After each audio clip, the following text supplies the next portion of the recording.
Hello everyone and welcome back to my channel. My name is Shannon and this is Sewing with Nightmare.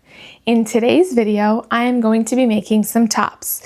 Two tops specifically. I'm going to be starting out by making a Rory top from Seamwork Patterns.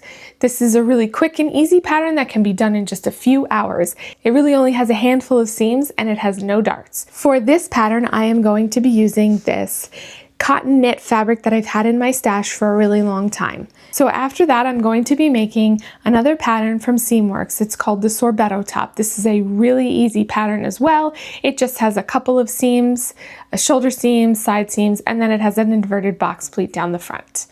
For the Sorbetto top, I am going to be using this rayon challis, and this is a brown rayon challis that I specifically bought to go with a skirt that I previously made, but not on the channel. I made it off camera, and that was the Brooklyn skirt, and you'll see that at the end because I'm going to pair those two together. That skirt is made out of a tropical rayon that I bought while I was living in Hawaii, and I'm super excited that I'm going to be able to wear it in my wardrobe. I have had it for a really long time and haven't used it. So that is what I'm going to be pairing the shirt that I'm making with this rayon challis.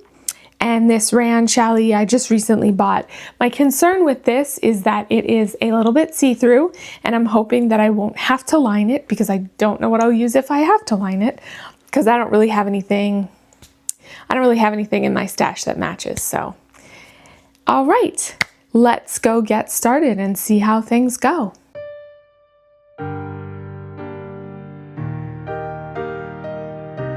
And in this part of the video, I am stitching together one of the shoulder seams, and I started out stitching it with a zigzag stitch and also just using my regular presser foot. And I think about halfway through I decided that I wanted to try my walking foot to see if that would give me better results, because as you can see I keep repositioning and it seems to be stretching out the fabric. So I switched over to my walking foot to see if it would do a better job, and here I am stitching over part of that with the walking foot to see if it does a better job, because I think it was going off the side as well. So I did that and it did work a little bit better.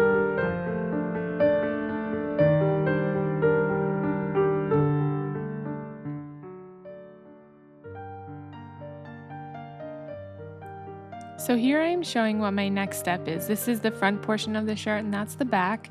And the next step is going to be to sew the other shoulder seam together. So here I'm showing that I already sewed one of the shoulder seams together, and this is my next step.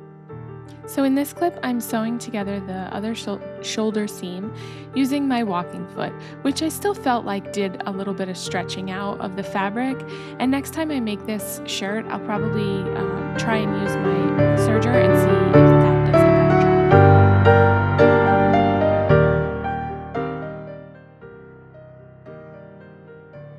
So here I am putting on the collar piece for this shirt, and I actually did this the wrong way the first time and had to go back a few times, do some research and figure out what I was doing wrong, because I ended up cutting two pieces when I was only supposed to cut one, sew it together and stretch it out to fit the neck. And once I figured all that out, it actually came out looking fine. But again, same problem here with the walking foot and kind of puckering and stretching out the fabric. So I definitely want to try my serger next time and see if I have better results.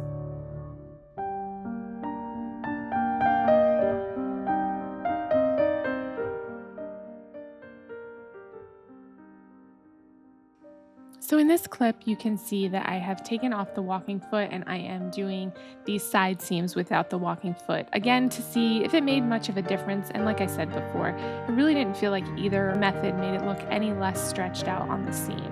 So I was just using a zigzag stitch here as well, which, I don't know, like I said, I'm going to try my serger next time and see if it makes a difference.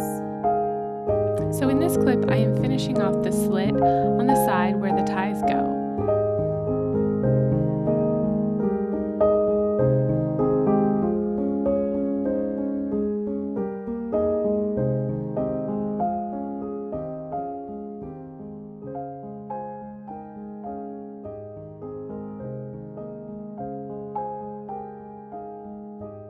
So here I am sewing the waistband seam together at the side seam, and that becomes the side seam that attaches to the bottom of the shirt. Then the next part of that is to finish off the bottom edge of the waistband tie, so stitching it from the marking that would indicate where it's going to be attached to the shirt and then become the tie, and then you pull that right side out, I believe, and then you attach it to the waistband.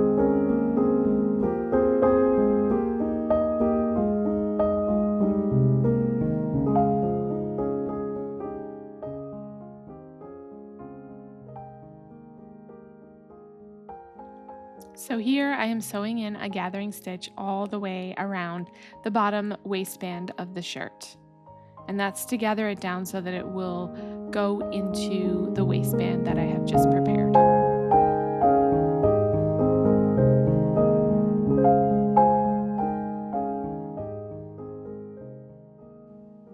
So then what I did next was attach the waistband from the side seam where there's a slit all the way to the other side, and once after gathering everything down, that is, because I had to pull on those gathering threads to make the top smaller at the waistband so that it would fit into that waistband that I just created. So I did that, and then once that's done was when I did the top stitching, and you'll see I really don't like the way that came out, and I wish that I had hand finished it instead. Even though the pattern instructions do not call for it, I just liked the way it looked before I decided to top stitch it with a zigzag stitch.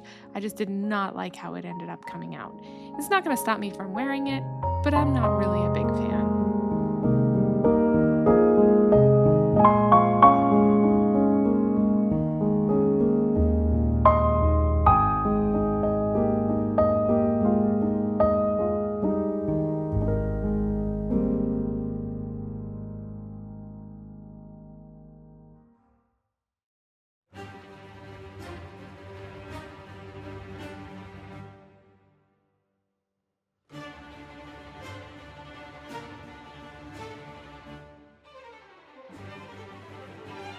So my final thoughts on this project were, I really like the shirt.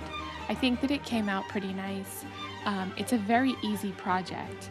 My only complaints are things that I personally did. So like the puckering on the bottom hem, next time, like I said, I would hand stitch it.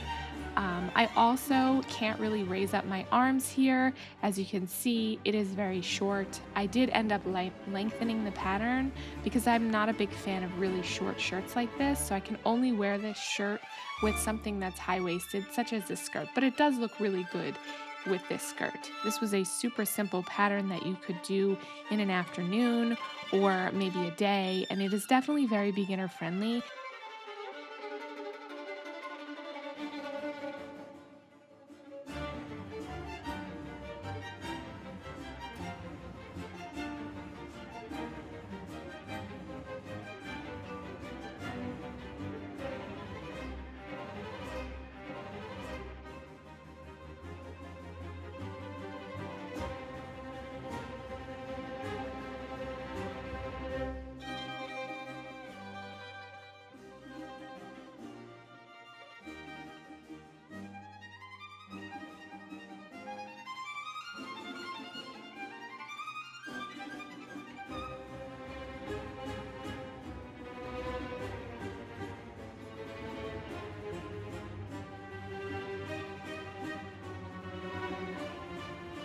So we're going to start off by stay stitching the neckline and the armholes, and the only reason why I'm going to do this is simply because of the fact that I chose to make this in a very thin rayon challis, and I'm hoping that it's not going to be too thin to wear as one layer because it is quite a thin rayon challis. So if it is too thin, I might decide to go in and make a lining out of something else. I just don't know what I will make a lining out of because I don't have anything that's a similar color, but I'm hoping that it's not going to be too thin and I won't have to worry about it. It was a really pretty brown color, rayon challis. So to start, like I said, I'm going to go in. So first I'm going to mark all of my notches because I clearly did not do that yet. So in this clip, I am marking out all of my darts and my lines on this sorbetto top, and this fabric was extremely difficult to work with, so I spent a lot of time fighting it, ironing it, aligning it, trying to get it to work, so it was really kind of a pain in the butt. As you can see here, I'm trying to iron it so that the pleat is in the right spot, and then I go to lay it down on the table and it's not aligned properly, and then I'm trying again to iron it. I fought with this fabric, and that was probably the majority of the time that I spent sewing it, was trying to get the darts in the correct spot and get the pleat in the correct spot. So I would say that this is a very easy pattern. The biggest problem that I had was the fabric and fighting with the fabric. So I don't think I would recommend making this top in this particular kind of fabric because it was just really challenging to work with.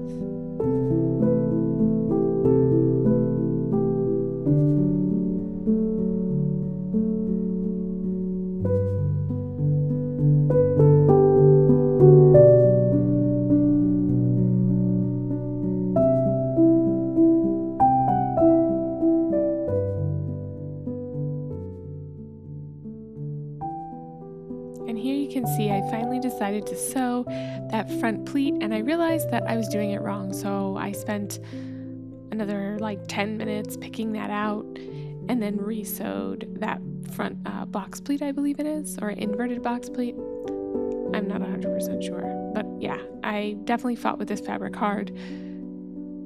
But in the end, I was actually really happy with the result. The pattern is easy. It's just the fabric choice was not a good idea.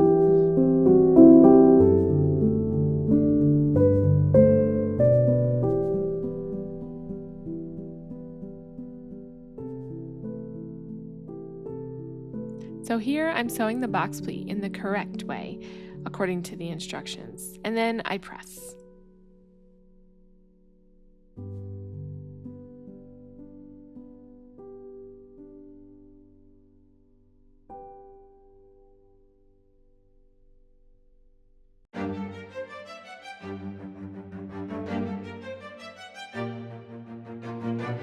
So here I am stitching across the top and the bottom of that box pleat to hold it in place. I've already pressed them open and it's been sewn down the center front of the top. So off camera, I went ahead and serged both side seams and the shoulder seams after I sewed the darts so that I wouldn't have to worry about figuring out where the dart markings were. So I went ahead and did that. And then here I am stitching together the shoulder seams and the side seams.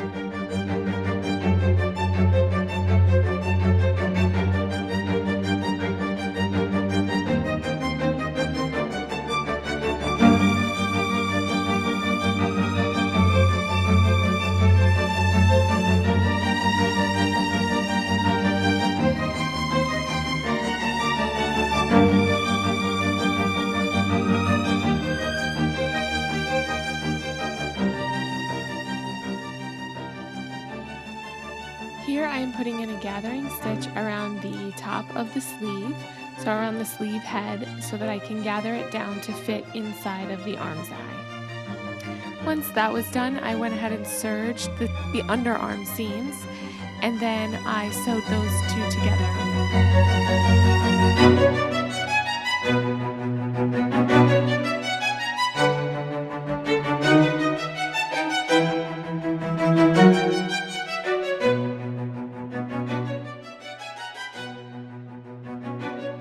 So here I am gathering down my sleeve to fit into the arm's eye and pinning it so that it's in place so that I can go ahead and stitch those in place. Like I said, this is a really simple top to make. My biggest problem was dealing with the fabric and how slippery it was and how annoying it was. But otherwise, I would definitely say this is a super simple project, super simple shirt, and I'm really happy with how it came out and how it fits me.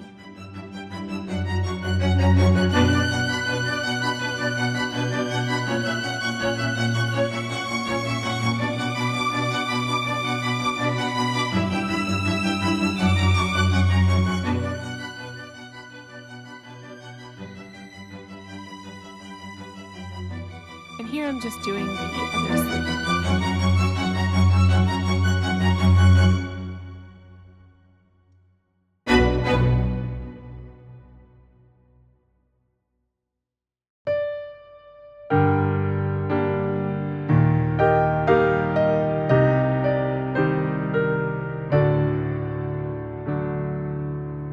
So here I am just hemming the bottom of the sleeve on both sides. And I'm just doing that with a simple rolled hem or double fold hem. So the next thing that I do as part of finishing off the garment is to put a bias binding around the neck hole. And in order to do that, you put them right sides facing, you stitch around the first fold closest to the opening, and then once you do that, once you stitch all the way around, then you press it towards the inside and then top stitch it. And this gives it a nice finished look. And then the last thing that I have to do on this shirt after doing the bias binding is hemming the bottom, and then it is all done. So